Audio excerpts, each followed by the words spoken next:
اللهم صل على محمد وعلى آل محمد كما صليت على إبراهيم وعلى آل إبراهيم إنك حميد مجيد اللهم بارك على محمد وعلى آل محمد كما باركت على إبراهيم وعلى آل إبراهيم إنك حميد مجيد الحمد لله ثم الحمد لله মহান রব্বুল আলামিনের দরবারে হাজারো লাখ কোটি শুকর যে মহান রব্বুল আলামিন পবিত্র জুমার দিনে আল্লাহ তাআলার ঘরে পবিত্র ঘরে আসার এবং বসার তৌফিক দান করেছেন।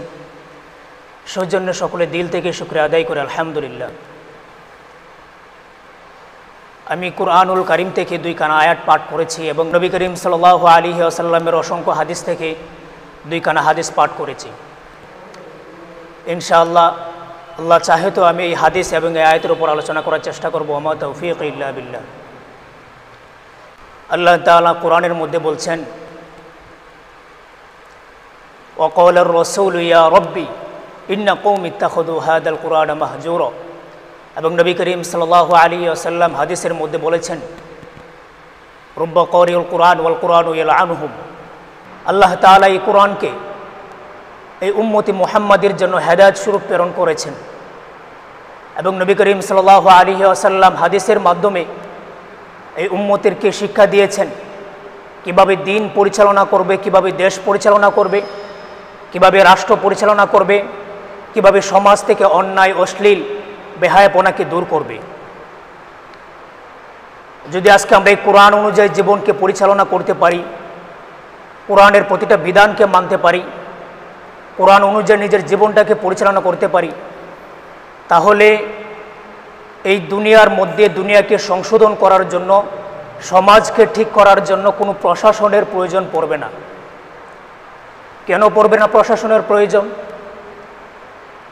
কারণ প্রশাসন তো তখনই কাজ করে যখন আপনি ভুল করে থাকেন। আর যদি আপনি যখন ভুল করবেন, এই ভুল করার আগে যদি আপনাকে সংশোধন করে দেওয়া হয়, আপনি যদি সংশোধন হয়ে যান, তাহলে তো আপনার ভুল করার কোনো সুযোগ থাকে না। সেক্ষেত্রে প্রশাসনেরও প্রয়োজন পড়ে না।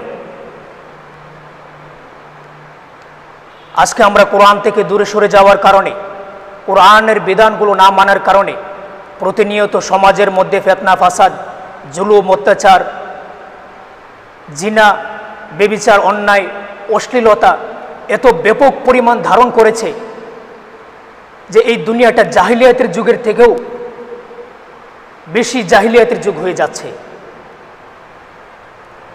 এই জন্য আমি সবাইকে বলবো, কোরআনকে আঁকড়ে ধরুন, কোরআনকে ভালোবাসুন, কোরআনকে মহব্বত করুন।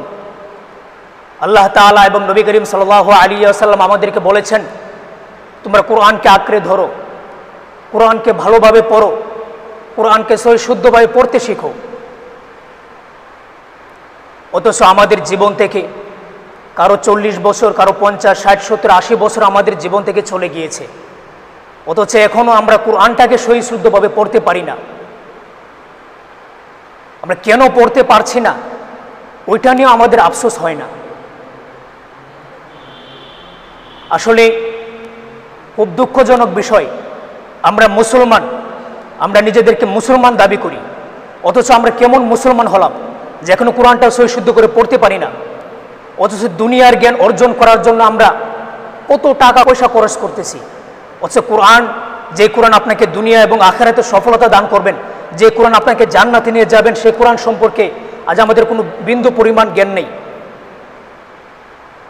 এই নবী করিম সাল্লাল্লাহু আলাইহি ওয়াসাল্লাম হাদিসের মধ্যে বলছেন, কোরআনের কিছু পাঠকারী আছে, তাদের আমলনামায় সওয়াবের বিনিময়ে তাদের আমলনামায় গুনাহ লেখা হবে এবং এই কোরআন তাদেরকে বদদুয়া করবেন।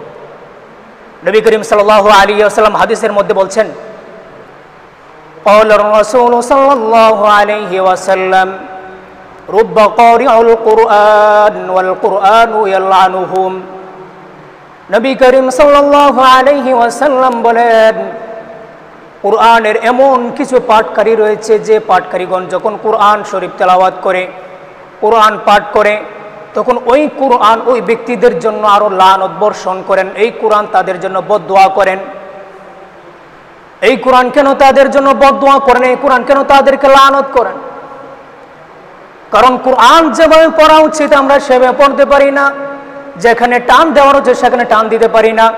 যেখানে লম্বা করা উচিত সেখানে লম্বা করতে পারি না। যেখানে যে অক্ষরটা সহি শুদ্ধভাবে উচ্চারণ করার কথা সেখানে আমরা সেইভাবে উচ্চারণ করতে পারি না। এই জন্য নবী করিম সাল্লাল্লাহু আলাইহি ওয়াসাল্লাম হাদিসের মধ্যে বলছেন, রুব্বা কারিউল কুরআন ওয়াল কুরআনু ইয়ালআনুহুম। কুরআনের এমন কিছু পাঠকারী রয়েছে যে পাঠকারীগণ যখন কুরআন তেলাওয়াত করে, কুরআন পড়তে চায়, কুরআন পড়ে, তখন এই কুরআন সওয়াবের পরিবর্তিতে তাদেরকে কুরআন লানত বর্ষণ করেন। অপর এক হাদিসের মধ্যে নবী করিম সাল্লাল্লাহু আলাইহি ওয়াসাল্লাম বলেছেন, ইন্নাল্লাযী লাইসা ফী জাওফি শাইউম মিনাল কুরআন কাল বাইতিল খারাব। এই হাদিসের মধ্যে নবী করিম সাল্লাল্লাহু আলাইহি ওয়াসাল্লাম বলেছেন, যে অন্তরের মধ্যে কুরআন থাকে না, যে অন্তরের মধ্যে কুরআনের কোনো স্থান থাকে না, সেই অন্তরটা হলো বিরান বাড়ির ন্যায়। বিরান বাড়ি কাকে বলা হয়? বিরান বাড়ি কাকে বলা হয়?